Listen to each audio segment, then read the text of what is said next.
Well, it's finally happened. Trump has finally done something so blatantly corrupt that even his fiercest, most loyal far-right supporters are pissed. Earlier today, the White House announced that they are allowing a foreign government to build a foreign military base on U.S. soil. The facility in question will be located in Idaho, about an hour south of Boise, and will be used to house and train Qatari fighter pilots on F-15 fighter jets. And all of this is happening mere months after Qatar gifted Trump a $400 million plane, which he insists he will be taking with him upon leaving office, and mere months after Qatar signed a contract with the Trump family to allow them to build an 18-hole luxury golf course in Qatar, which the Trump family will profit off of for generations to come. The White House is insisting, of course, that those gifts have nothing to do with their sudden decision to allow a foreign military base on American soil. But literally no one with even 2 brain cells to rub together believes that for even a second, because obviously, and look, I recognize that the United States has military bases all over the world in other people's countries, so we don't exactly have the moral upper hand as a country in that regard. But this move highlights just how confident Trump already is in his own consolidation of power, because it makes it clear he's not even worried about maintaining the support of his own base. And that's despite the fact that we are in the middle of a government shutdown, which a growing majority of Americans blame Republicans for, and we're nearing midterm elections that could be a total disaster for his party. So choosing to allow a Muslim-majority nation to build a military base on U.S. soil in the middle of a deep red state, no less, after campaigning on anti-Muslim bigotry for 9 years, is a pretty big you to his own voters. And it's an even bigger you to vulnerable members of his own party who are up for re-election next year and will now be forced to spend their re-election campaigns either defending this to their own xenophobic supporters or falling on their own sword by splitting with Trump on this issue. And I gotta say, I really love that for them. Because frankly, I think this is the decision that will flip multiple seats blue next November. What on earth is our country doing, everyone? Pete Hegseth announced some news today that turned heads on both the Democrat side and with the Republicans. Check this out. Also proud that today we're signing a letter of acceptance to build a Qatari Air Force facility at the Mountain Home Air Base in Idaho. The location will be host a contingent of Qatari F-15s and pilots to enhance our combined training, increase lethality, interoperability. It's just another example of our partnership. What? A Qatari base in the United States of America? In Idaho? Like, really? Why are they doing this? This makes no sense, other than maybe this is part of the backdoor deal for getting that Qatari jet that's going to be turned into Air Force One. If the Democrats get back into power, add this to the list of things that will be investigated under their presidential crimes committee they plan to form. Qatar is not a thriving democracy. It is a dictatorship.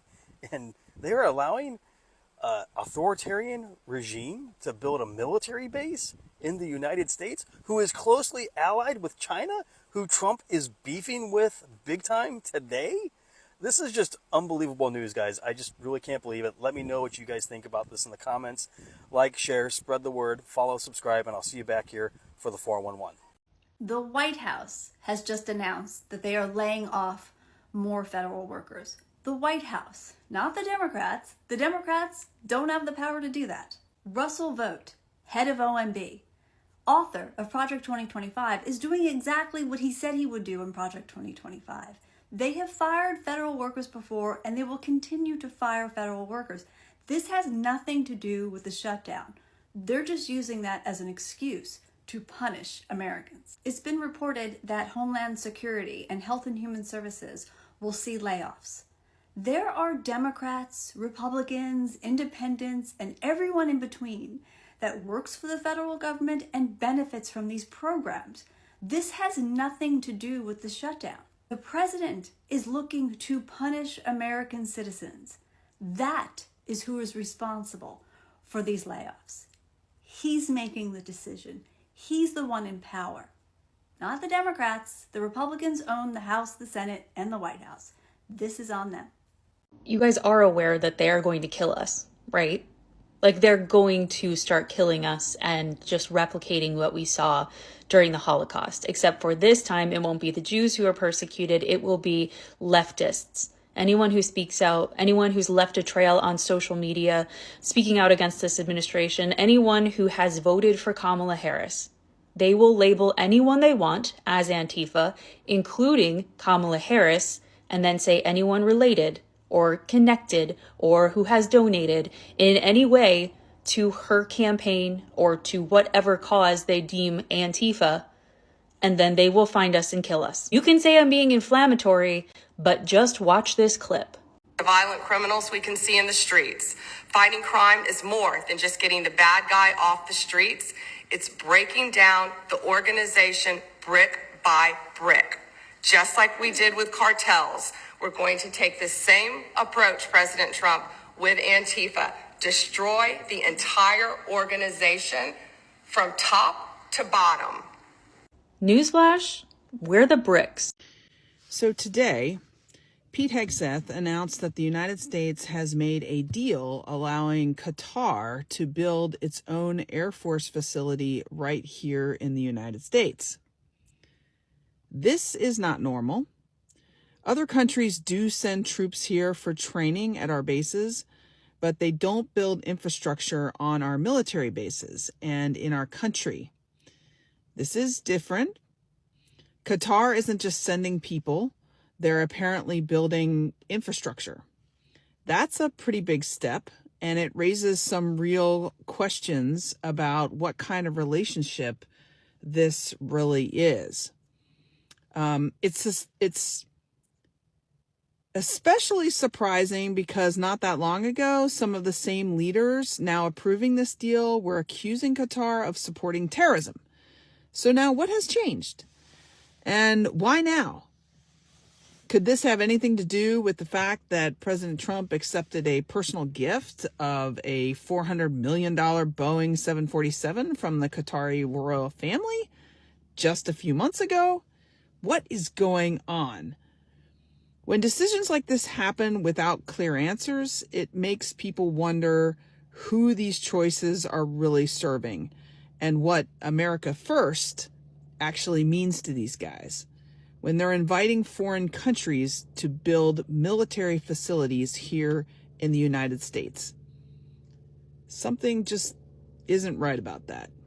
Well, folks, the cabinet met again. And boy, La La Land is alive and well in Washington. Thank goodness we have a leader who's committed to cleaning up the truth and making it palatable for folks and their lazy boys. No more boring stories about what's really happening in America. Cabinet meetings are aspirational. And this one was full of imagination. Trump said radical left Dems are holding the government hostage because they want immigrants to get Lamborghinis and personal physicians who will treat them free of charge by taking the money from tax rebate checks that would have been sent to every MAGA minion in the country. He said Republicans are going to make it so that drug companies give everyone a giant refund for every medication they ever paid for. He said we're swimming in tariff money, and even though Americans may think they're paying higher prices on tariffed goods, that's just Democrat mind control making everyone confused about math. Also, if it wasn't for Dems, everything would be free. He said blowing up boats is fun, and it's good for the ocean. And the druggies who are driving the boats he targeted were definitely druggies because our bombs don't make mistakes. They only explode the baddies. He said now that he blew up those 4 boats, there will never, ever, ever be another overdose again for all eternity. Whoa. Bondi said her bad-to-the-bone tough guys were stationed all across the country, and every one of them cries themselves to sleep with joy over serving her big daddy. I mean her sugar daddy. I mean their favorite president. Kristi Noem announced her first bad bitch calendar. 12 months of kinky Cruella cosplay. She didn't reveal the cover image, but everyone knows it's going to be the one with her in front of the prisoners in El Salvador wearing her fitted tee and fat Rolex. Her hair was on point that day. Hegseth didn't say much. He just doodled PH plus DJT hearts on his notebook and blew kisses at his savior. Perhaps the highlight of the comedy show, the cabinet meeting, was when heroin hottie RFK chimed in. He said it's the fault of selfish moms who give their babies Tylenol to deal with pecker pain, which is why they grow up to be wussy Dems with autism. Without the Tylenol, those babies would have grown up to be real men. You know, men with anger issues, who think autism is whack. As soon as Trump started drooling, everyone knew it was time to wrap up. So they exchanged hugs, high fives, and handshakes, and scurried off to find Gilead. Well, Trump administration, I hope you're having the day you deserve. It really is bothering me under the desk news that you're taking up for the Republican regime. I know you're going to say because, reporting matters, facts matters. The fact is, facility, military base. I don't see much difference in Qatar facility and military base. And then you bring up the Biden administration work with Qatar. We do a lot of work with Qatar. I know this. But I don't think the Biden administration invited Qatar to a facility, build a facility for the Qatar and their families, and train them how to use F-15 fighter jets. Knowing that Qatar has strong ties to Russia. Knowing that Qatar also has been known to train terrorists. I don't want Qatar. None of us want Qatar over here learning how to fly military jets when we have a military base in Qatar.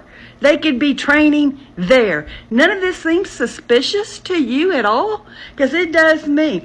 And along with millions and millions of other people. Very sus. Very sus. Especially when Qatar gives Scump a plane. And now Scump is going to build his fabulous, hugely, bigly golf course and resort in Qatar. Do you see any issues there? I guess not, because you're doing double duty taking up for him.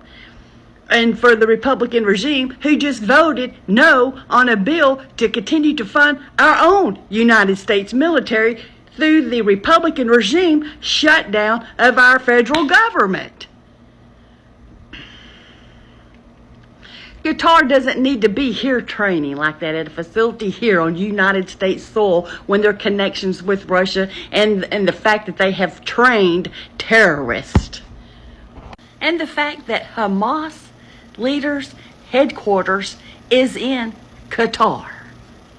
Thousands of federal employees received reduction in force memos today, effectively firing them from federal employment within the next 60 days.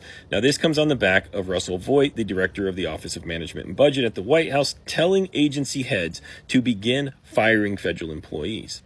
That if there was a lapse in appropriations due to a Democrat shutdown, that they needed to reduce their force.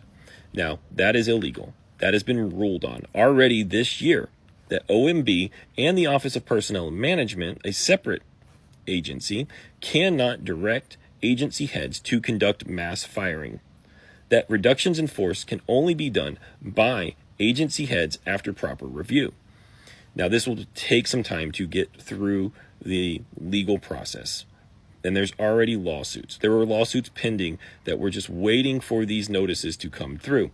But for those employees at Department of Energy, Department of Education, Health and Human Services, the Treasury Department, the IRS, and Department of Homeland Security that received these notices, and those are just the agencies that I've been told about from people sending me messages, well, that doesn't make this any easier. They already weren't getting paid. They've already been attacked this whole year by the administration because Russell Voigt and the Heritage Foundation hates federal employees, even as Russell Voigt is a federal employee himself and has never done anything meaningful outside of federal employment. So make that make sense. But these employees have been working for the American people, and now they're being demonized by the White House. And on top of that, the firings don't even align with what Donald Trump wants, which puts into question whether or not Donald Trump is actually in control of his White House. Yesterday, he said, we're not going to be firing federal employees. We're backing off that because a lot of people don't like it. And today, while he was at Walter Reed having a medical examination, Russell Voigt announced that they fired thousands of employees. So who's really running the White House? Donald Trump or Russell Voigt and Stephen Miller? Every day, ICE gets more bold and cruel and vicious. Take a look at this video. This woman was in a line of cars for parents waiting to pick up their kids from West Loop Elementary School in Chicago. These thugs smashed the window of her car and dragged her out in front of everyone and took her away. No word of the child that thought their mom was picking them up. No word about what happened to them. No sense of what kind of fear is now instilled in the children who saw that happen, or how the family will feel when they see the only evidence of their loved one who has disappeared by the U.S. government is an abandoned, smashed out car. These are not hardened criminals or drug cartels ICE is going after. These are parents who pay taxes and have jobs. We are traumatizing an entire generation of children who will grow up understandably hating the government and law enforcement.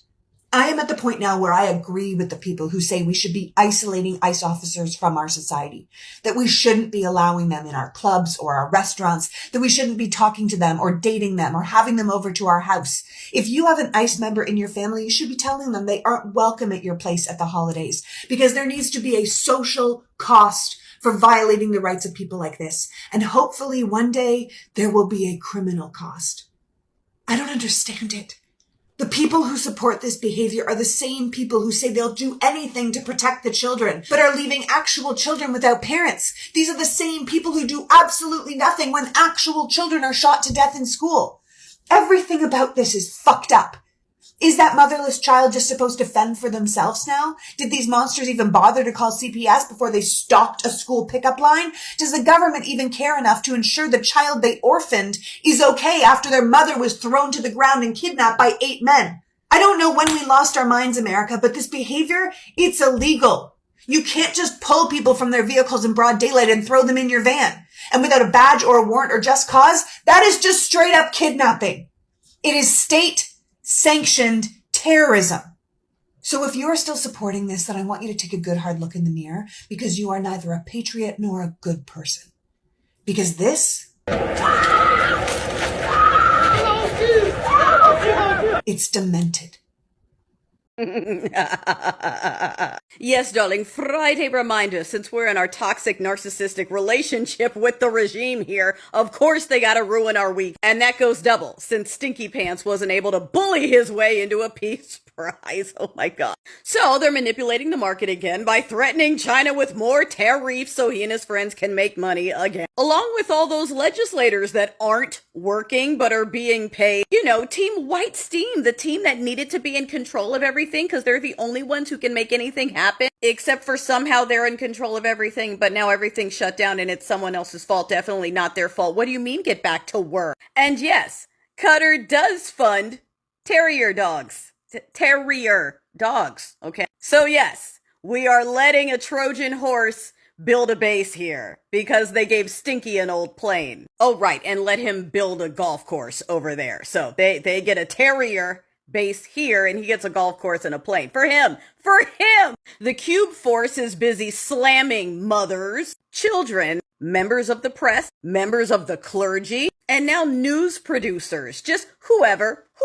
And you know that's Miller, okay? That's little shorty Nosferatu, Belarusian, bubble-lipped Miller telling them to be as nasty as possible. These people with no IDs, no badges, and no warrants. Just a reminder. In Texas, they're labeling rainbow sidewalks as dangerous and they need to be covered up and removed. Because, you know, Florida was doing the same thing. If they see a rainbow crosswalk, it might turn them into a gay. Imagine people asking for food and healthcare and you're just like, no, we're sending Semper Pi to invade Illinois just cause. Oh, and rainbow sidewalks remind me that I'm choosing to be straight every day, so we need to cover those up. I don't like being reminded that I'm making a conscious choice to try to be attracted to something I'm not. And they're threatening to go forward with the mass firings, blah, blah, blah, blah, blah. You know, that just means more lawsuits that we're gonna have to pay for. Hey, but don't worry. A widow who has yet to shed a tear for that thing that happened that suddenly we're not talking about anymore. No, the scene was like cleaned up immediately. Yeah, that widow, the widow who has no tears but lots of pyrotechnics and smiles, smelled an opportunity for more grifting and ran out to make sure that the remaining culture members will have their own halftime show that no one's gonna watch, filled with shitty music just for them so they can feel special. This is your reminder that they've been given everything. They control everything, and what are we getting? Nothing but excuses while they line their own pockets and invite terriers into the country, make deals with cartels,